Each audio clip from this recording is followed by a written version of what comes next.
Saúdo a todos com a paz do Senhor Jesus.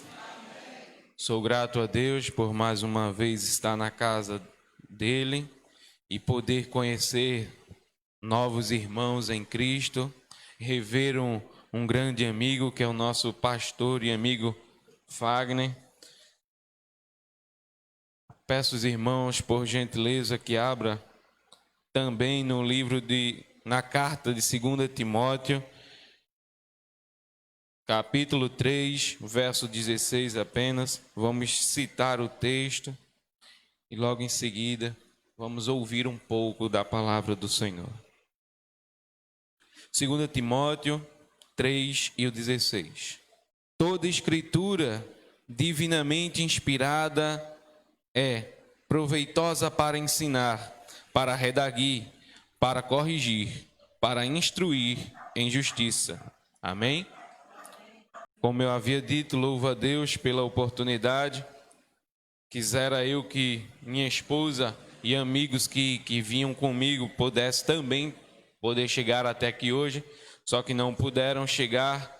Eu vim sair de casa ali quase 6 da manhã para poder chegar a tempo, para poder também aprender da parte de Deus, e eu quero dizer que já aprendi. Peço também que, se possível, me mande o slide. Eu também quero, em casa, poder escrever mais ali no meu caderno. É sempre bom aprender. A gente nunca deve pensar que aprendeu demais ou que já sabe demais. É vivendo e aprendendo. Não importa quantos anos temos de cristão, não importa quantas experiências já tivemos. O que podemos é todos os dias aprender. Porque Deus é o nosso Senhor e Ele sempre tem para ensinar. Vemos aqui em 2 Timóteo 3,16, mostrando que toda escritura é divinamente inspirada por Deus, ou seja, podemos aqui incluir toda a Bíblia. O termo escritura, conforme se encontra em 2 Timóteo, refere-se principalmente aos escritos, ou também, principalmente aos escritos do Antigo Testamento. Não estão incluídos, ou seja, há evidências, porém, que os escritos do Novo Testamento já se consideram a Escritura divinamente inspirada por volta do período em que Paulo escreveu a 2 Timóteo. Ou seja, após a vinda de Jesus e sua ressurreição, os apóstolos divinamente inspirados pelo Espírito Santo passam também a escrever a sua vivência, a sua experiência com Jesus, e ali começam a formar o Novo Testamento. Como aqui já foi dito, como aqui já foi ensinado, um meio de estudar a Bíblia, um meio de aprender mais sobre esta Escritura. Aprendemos também a respeito de Deus, que tem em seu coração missões, que tem o prazer de comunicar o seu poder, o seu amor ao seu povo. Vemos em Hebreus capítulo 1, verso 1, que o Senhor Deus, havendo falado de muitas maneiras aos pais pelos profetas, e hoje fala a nós pelo seu Filho, o qual é o primogênito da criação, o qual é o esplendor da sua glória, a expressa imagem da sua pessoa, e sustentando todas as coisas pelo poder pela palavra do seu poder, havendo feito por si mesmo a purificação dos nossos pecados, assentou-se à destra da majestade nas alturas. O que é que eu entendo com isso, Gabriel? É que o nosso Deus tem prazer de se comunicar conosco. O nosso Deus, ele tem prazer de se fazer conhecido por nós. Muitas das vezes, por conta de um equívoco, por conta de um erro nosso, podemos até parar e pensar: meu Deus, eu não sou digno de pesquisar mais, eu não sou digno de estudar mais, eu não sou digno de orar mais, eu não sou digno de procurar mais. Na verdade é que nunca seremos dignos, a verdade é que nunca seremos merecedores, a verdade é que nada do que façamos vai se equiparar com o sacrifício de Jesus. E através do seu sacrifício, através do seu amor, é que podemos obter esse relacionamento com Deus. Antigamente, como podemos observar, somente Ele vinha para este relacionamento. Somente Ele vinha se comunicar. Somente Ele procurava. E hoje, através do sacrifício de Jesus, podemos adentrar no templo do Senhor. Podemos, através do sacrifício de Jesus, falar com Ele. Temos Ele diretamente como mediador. Podemos invocar o nome do Senhor. Hoje em dia você não precisa levar a um sacerdote. Não precisa pedir que um sumo sacerdote adentre no santo templo para oferecer o sacrifício. Hoje você vem à casa do Senhor como sacrifício vivo, santo e agradável ao Senhor, para oferecer um culto racional, consciente do que é que veio aqui fazer. Amém? Foi-me passado um tema que é a respeito de qual a importância de estudar a Bíblia. Nosso pastor já falou a respeito de como estudar, e nós podemos observar que a Bíblia, após o ensino dele, um testemunho também, de acordo com o missionário, o quão preciosa podemos ver vários e vários testemunhos de lugares que não temos acesso à Bíblia, que muitas pessoas não possuem a Bíblia, e se forem até mesmo pego com frases bíblicas ou com uma folha da Bíblia, eles vão ser presos, eles vão sofrer danos. Nós hoje temos acesso a essa Bíblia, nós hoje temos acesso à palavra do Senhor. Ela que contém, como todos aqui já sabem, só para recapitular, 66 livros. Ela é dividida em duas grandes divisões.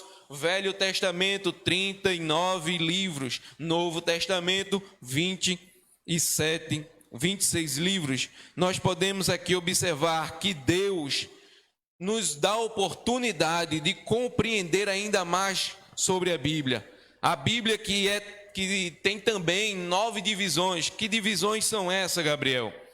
Podemos observar que a primeira é o Pentateuco. O Pentateuco são os livros da lei, de Gênesis a Deuteronômio. Podemos lembrar que são Gênesis, Êxodo, Levítico e Números. São 5 livros que compõem a famosa Torá, livros da lei.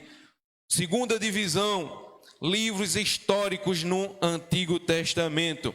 Josué, Juízes, Ruth, 1ª e 2ª Samuel, 1ª e 2ª Reis, 1ª e 2ª Crônica, Esdras e Esté.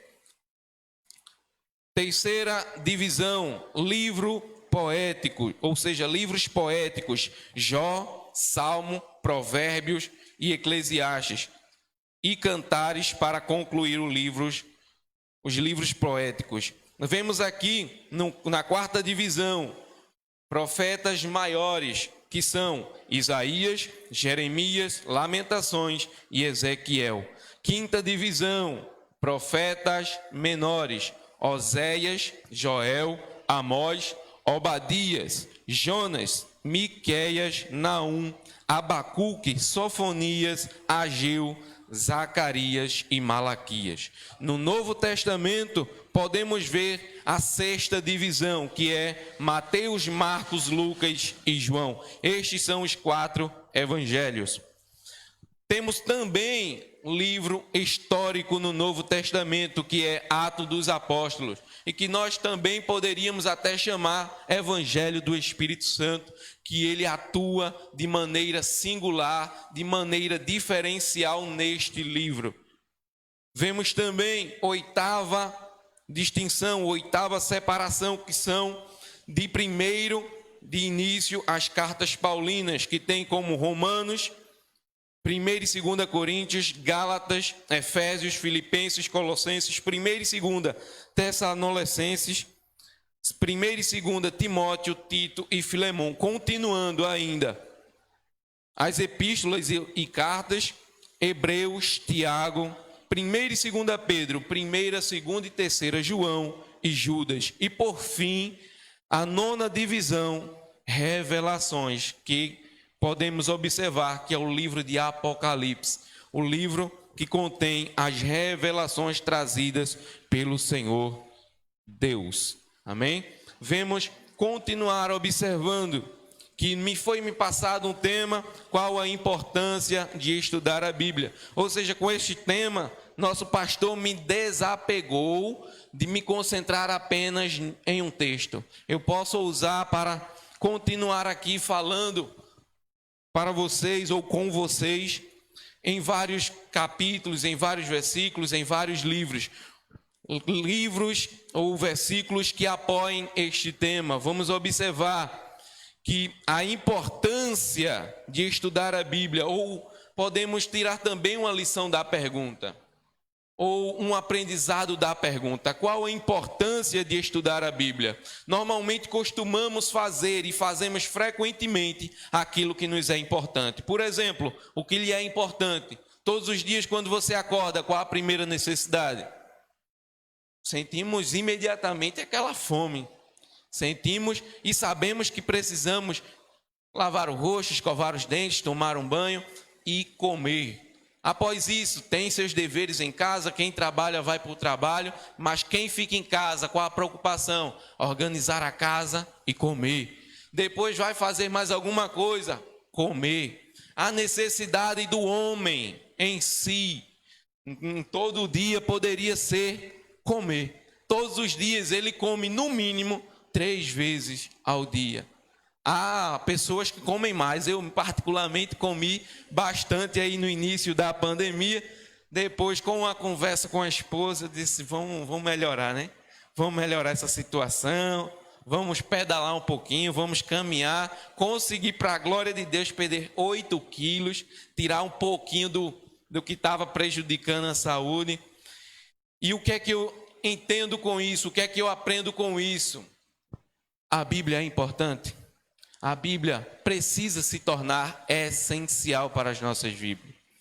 A Bíblia, precisamos olhar para a Bíblia como uma necessidade. Precisamos olhar para a Bíblia como algo que precisa ser contínuo, algo que precisa ser diário, algo que precisa ser frequente. Ou seja, ao amanhecer o dia, temos a oportunidade de pensar imediatamente: obrigado, Senhor. Obrigado por mais um dia. Obrigado por tua misericórdia. Obrigado por teu amor. Em Lamentações vai dizer que é o fato de vivermos, o fato de estarmos vivos, de caminhar, comer, beber, nos vestir. É o fato das misericórdias terem se renovado mais uma manhã.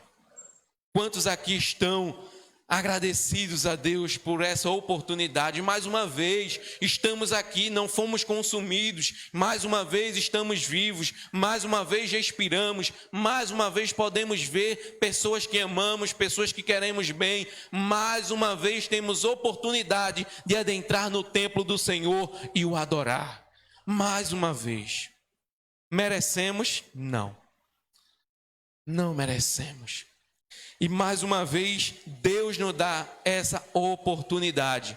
E o nosso olhar, o que é que podemos fazer em troca? Nada. Mas o que é que podemos fazer para estar em comunhão com Ele e dando a devida importância? Como disse o nosso pastor, há etapas. Há etapas para seguir, há etapas para entender que podemos aprender mais. Jesus, o próprio Jesus disse que aqui, ou ele é o pão da vida. Aqui também é o nosso pão. A Bíblia em si, podemos procurar Jesus, como disse ele em cada versículo, podemos procurar Jesus, podemos entender que a Bíblia, o resumo da Bíblia, vamos observar a obra redentora do Senhor Jesus. Vamos observar que no tabernáculo, quando foi feito, Jesus estava ali. Vamos observar que quando o povo passou por tribulações, quando disse o nosso irmão aos 70 anos ali na Babilônia, podemos observar que todo o sofrimento, tudo o que eles passaram, pode se resumir em Jesus. Jesus está até mesmo no meio do sofrimento. Quando os salmistas começam a louvar ao Senhor, começam a agradecer, começam a entoar louvores, é um reconhecimento de que Jesus está ali. Quando Podemos observar os profetas se erguer, se levantar e caminhar, anunciando as ordenanças do Senhor. Podemos observar que todo o fim das profecias, Jesus está ali.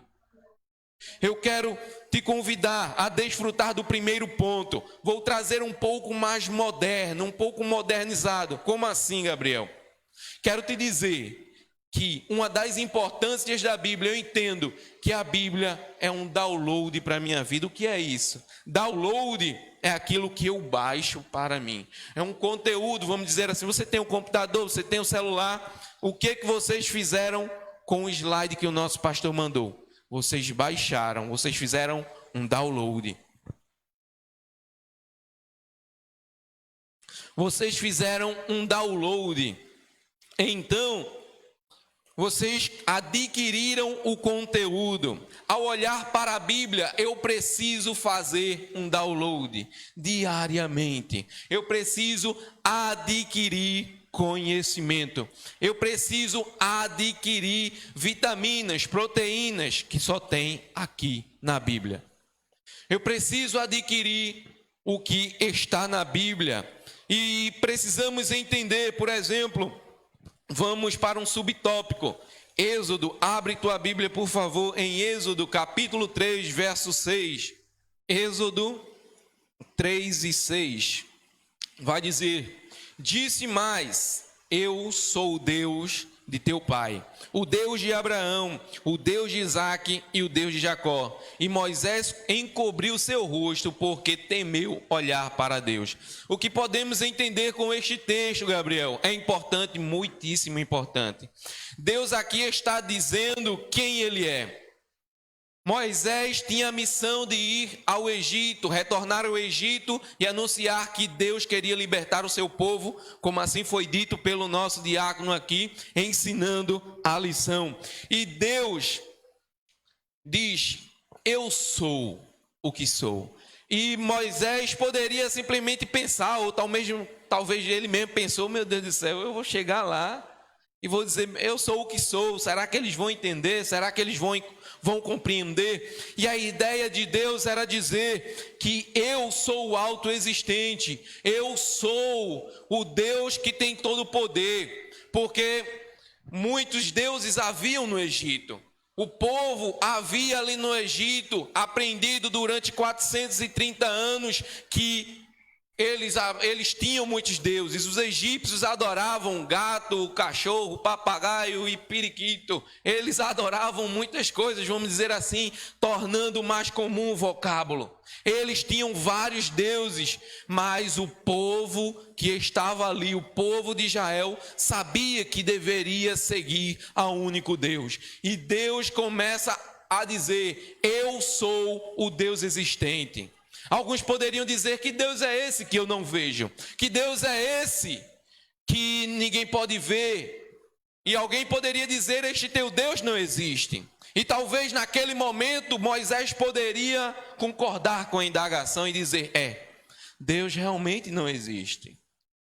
O que é isso, Gabriel? Deus não existe? Deus existe. E estudando a Bíblia eu posso entender que para existir eu preciso ser criado. E eu fui criado por quem? Por Deus. Mas Deus aqui afirmando, dizendo: eu sou o que sou. Ele está dizendo: eu não precisei de ninguém para existir, Moisés. Você vai lá e vai mostrar que os deuses deles foram feitos por mão de homens. Você vai mostrar que os deuses deles são imagem das minhas criaturas. Você vai mostrar que os deuses deles foram imagens das coisas que eu fiz. Então pode dizer: Deus não existe, porque eu sou o que sou. Eu sou o Deus que não preciso de ninguém. Eu não preciso da habilidade do homem. Eu não preciso da contribuição humana para existir. Eu não preciso da, como é que eu posso dizer, habilidade, da consciência, do talento humano para vir à existência. Eu simplesmente sou, Moisés. Eu simplesmente estava. Quando Jó estava atribulado, Deus vem e diz a Jó: Jó, vamos parafrasear. Te cinge, bota tua roupa de homem aí, entende o que é que tu é. Onde tu estavas quando eu firmei o mundo, Jó? Onde estavas tu quando eu comecei a fundar a terra, quando eu criei os exércitos e tudo que nele há, quando eu botei os céus onde estão, os firmamentos, quando eu disse ao mar, vem até aqui, não mais adiante, quando eu coloquei as estrelas nos céus, onde estavas tu, Moisés? Quando eu criei os anjos e tudo que na terra existe, tudo que no universo existe, onde estavas tu, José?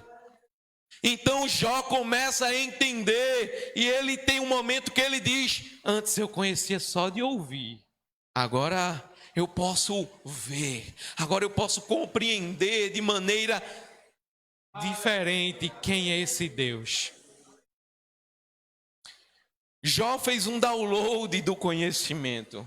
Moisés fez um download do conhecimento e passou para os demais. Como diz em Oséias 6:3, conheçamos e prossigamos em conhecer ao Senhor. Ou seja, diariamente faça isso. Diariamente busque isso.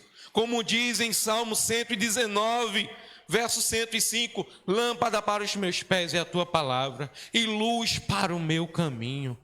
Continue insistindo, continue buscando. Então vemos que Moisés adquire conhecimento de Deus. E vamos agora ver em Mateus capítulo 1, verso 23. Abre, por favor, a tua Bíblia em Mateus 1 e 23.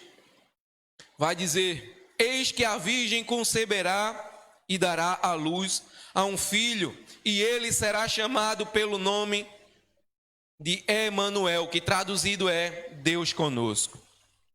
Podemos ver a profecia se cumprindo, profecia que praticamente todo o velho, praticamente não, todo, com certeza, absolutamente, todo o Velho Testamento foi anunciado que Jesus viria.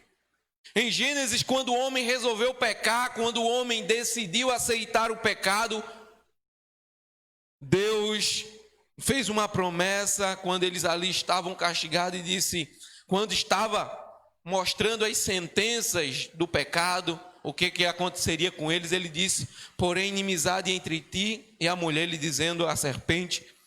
E ele começa a dizer que a semente da mulher esmagaria a cabeça da serpente. E muitos esperavam que Eva teria mais um filho. E este seria o Redentor, seria o possível Redentor. E vamos dizer que após a morte de Abel nasceu Sete, e muitos esperavam que fosse Sete, e não foi Sete. E passou anos e veio outros e outros, e muitos, até mesmo sendo usados por Deus, não eram capazes de redimir o povo, a humanidade. Começamos a ver a promessa em todo o Velho Testamento. O profeta messiânico em Isaías, que é Isaías o profeta messiânico, ele começa a proferir palavras, a dizer que Jesus viria de uma virgem. E ele começa também e continua dizendo que ele viria e o seu nome seria maravilhoso, conselheiro, príncipe da paz, pai da eternidade. Ele continua dizendo, e há várias e várias profecias a respeito de Jesus.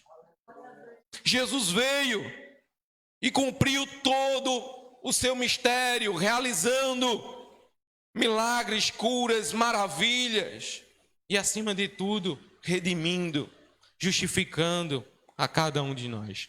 Em Filipenses capítulo 2, verso 1, vamos ver um pouco, ou Paulo sintetizando a vinda de Jesus. Como assim, Gabriel? Ele estava resumindo todos os milagres, todas as curas, todos os ensinamentos, tudo o que Jesus fez.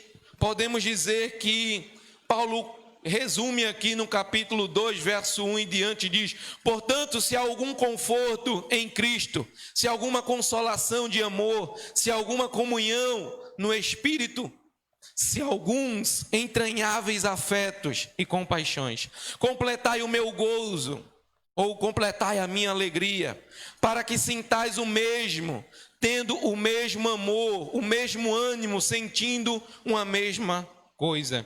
Nada façais por contenda ou por vanglória, mas por humildade. Cada um considere os outros superiores a si mesmo.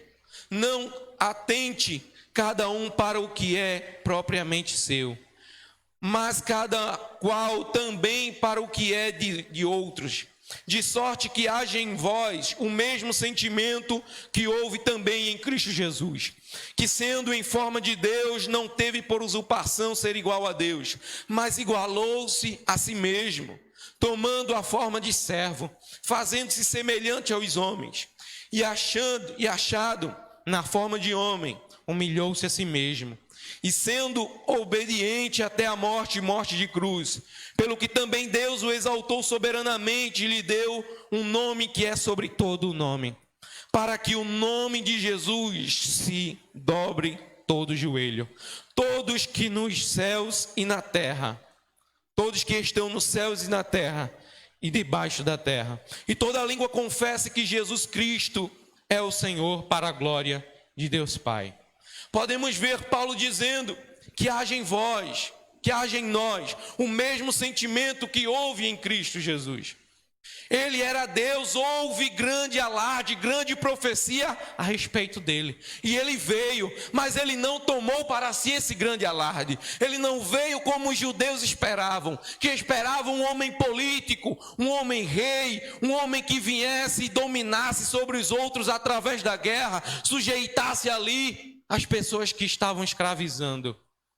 Ele veio como servo, veio servir, não veio para os sãos, mas para os enfermos, veio para curar e fazer grandes coisas, operando grandes maravilhas. Ele disse glória ao Pai. Ele glorificou a Deus, ele enalteceu a Deus, e aqui Paulo começa a dizer que ele aniquilou-se a si mesmo. Jesus, achado na forma de homem, humilhou-se a si mesmo, sendo obediente até a morte, morte de cruz. Ele cumpriu o seu propósito. E o que podemos entender aqui, Gabriel? Com a Bíblia, eu também faço um download de Jesus. Eu entendo e compreendo a obra dele. Eu entendo e compreendo o cumprimento das promessas. Eu entendo e compreendo que ele veio e morreu por nós. Ele veio e nos redimiu, nos justificou. O que é justificar? Ele veio e tomou a nossa culpa para si. Ele tomou as nossas dores, como diz em Isaías 53. O castigo que nos traz a paz estava sobre ele. Ele levou tudo sobre si. A Bíblia me mostra quem é Deus, me mostra quem é Jesus. E a Bíblia também me mostra que há uma trindade, um Deus trino e uno.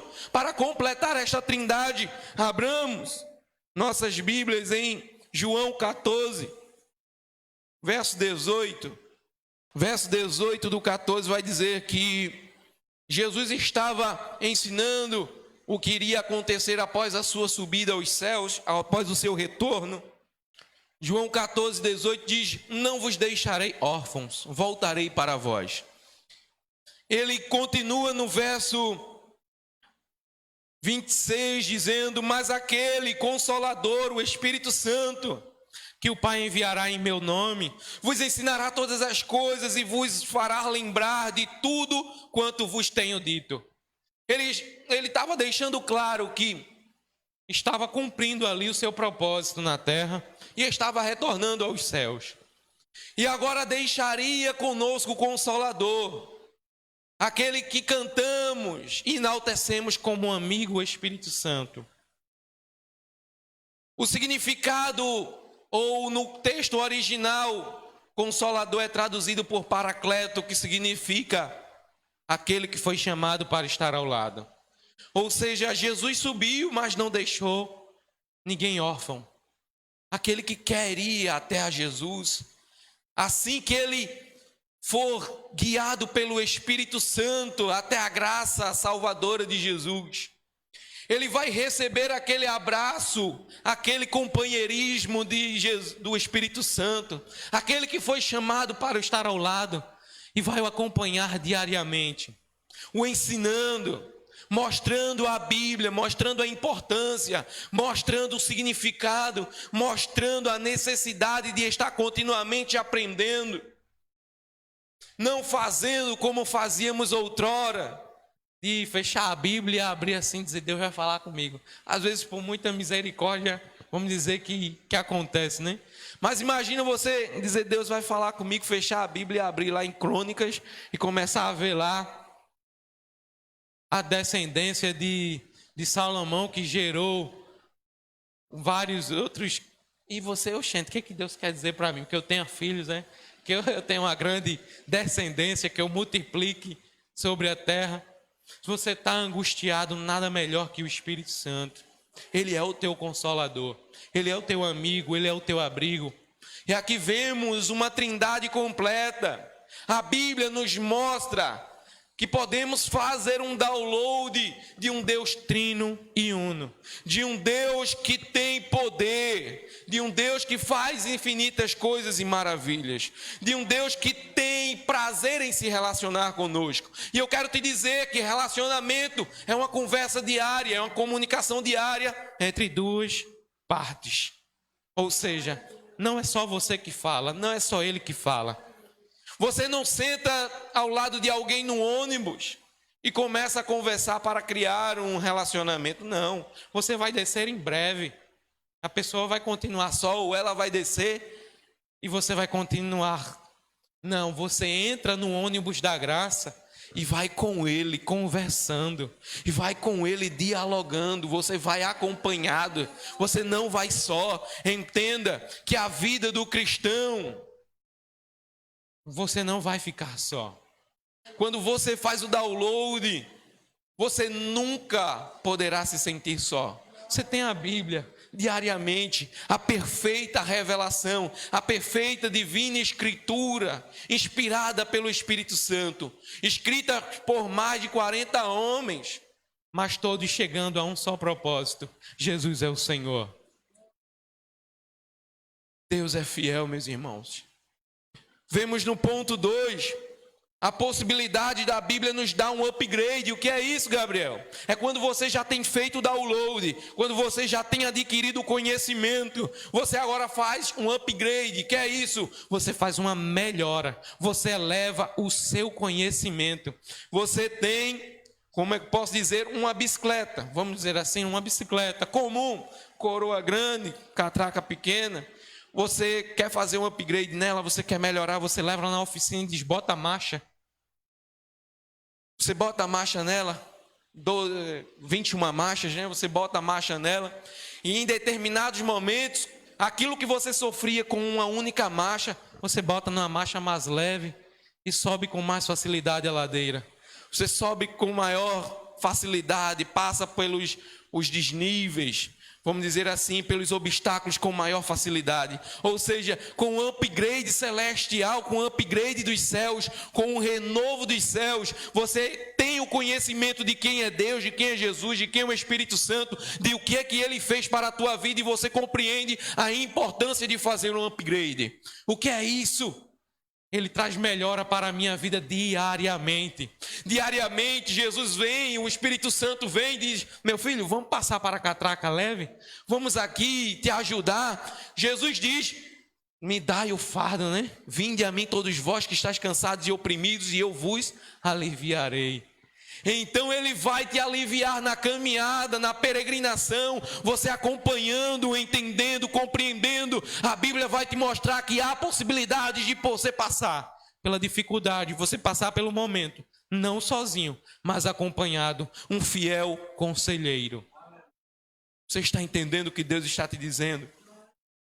Eu estou te permitindo hoje fazer um upgrade celestial para que tua frequência na minha presença, para que tua caminhada se torne mais leve.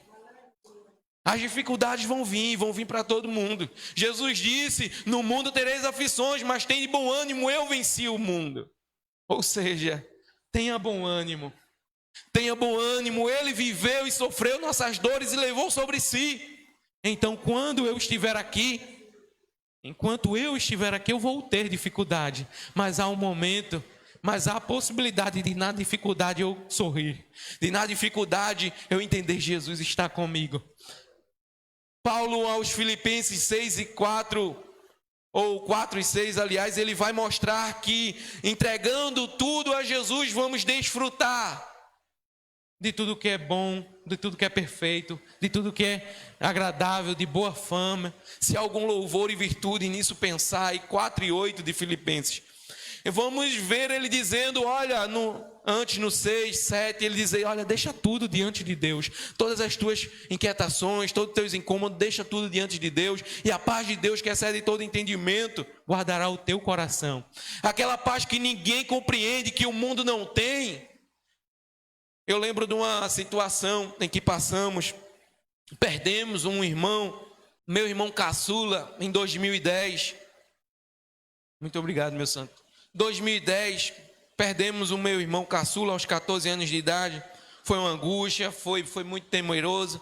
Mas eu lembro que naquele mesmo dia em que perdemos o irmão, era dia de festividade com os jovens. Tínhamos que participar do jogral, eu e meu irmão. Tínhamos que ajudar no louvor, eu e meu irmão. Tínhamos atividades para fazer com o grupo jovem. E sofremos manhã e tarde, e à noite ainda sofremos. Fomos à igreja e ali adoramos ao Senhor. Participamos do jogral. Anunciamos as virtudes daquele que nos chamou das trevas para a sua maravilhosa luz. A paz que excedia todo o entendimento estava em nossos corações. Estávamos compreendendo que em tempos de guerra é tempo de adorar. Estávamos entendendo que em tempos de dificuldade não poderíamos parar. Em tempos de guerra não poderíamos largar a Bíblia.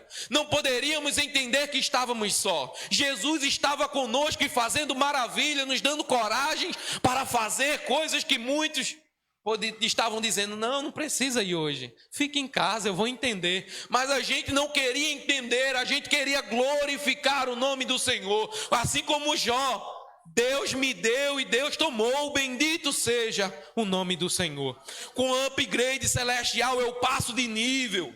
Jesus, Deus nos capacita a desfrutar de algo mais com a vida cristã. Eu quero te dizer que com o upgrade você recebe mais de Deus como Isaías recebeu. Abre por favor em Isaías 6. Isaías 6 e 7, vai dizer que mais um dos serafins voou para mim, trazendo na mão uma brasa viva, que tirara do altar com a tenaz, e com ela tocou a minha boca e disse, eis que isto tocou os teus lábios, e a tua iniquidade, ou seja, o teu pecado, a tua prática, a tua alegria em praticar os erros, foi tirada, e purificado o teu pecado. Ou seja, o upgrade aqui, Isaías já era do Senhor. Isaías já profetizava, Isaías já anunciava, Isaías já tinha o conhecimento. E naquele momento ele recebe o conhecimento, o download de ver o Senhor no seu alto sublime trono. E depois, logo em seguida, ele recebe o upgrade, ou a renovação, o passar de nível, quando o anjo voa até ele com a tenaz e toca em seus lábios e diz, agora os teus lábios foram purificados, a tua iniquidade foi retirada, o teu prazer pela prática do pecado foi retirado. Agora Isaías, ainda como cristão, eu não sei exatamente quanto tempo de serviço ao Senhor ele tinha, mas agora ele estava ainda mais capacitado para dizer, eu não quero mais isso, eu não quero mais essas coisas do mundo, eu quero a Deus, vou meditar na sua lei de dia e de noite, como diz o salmista no capítulo 1. Vou meditar na sua lei, vou buscar mais da sua lei, vou compreender mais do seu estudo, das suas escrituras. Isaías estava agora purificado, ou seja, aqui no upgrade você tem mais acesso à santificação. Não é quanto tempo que você tem de cristão que define o quão santo é você. A santificação diz em Hebreus: buscai ou seguir a paz com todos, e a santificação sem a qual ninguém verá a Deus.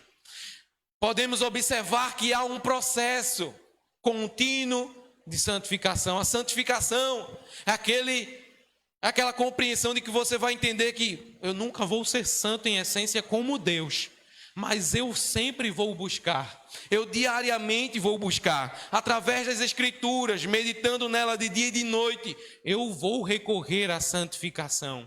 Eu vou dizer: Deus, eu não me agrado do que eu fiz na noite anterior, eu não me agrado do que eu fiz no dia anterior, estou aqui pedindo perdão e quero renunciar a essas coisas.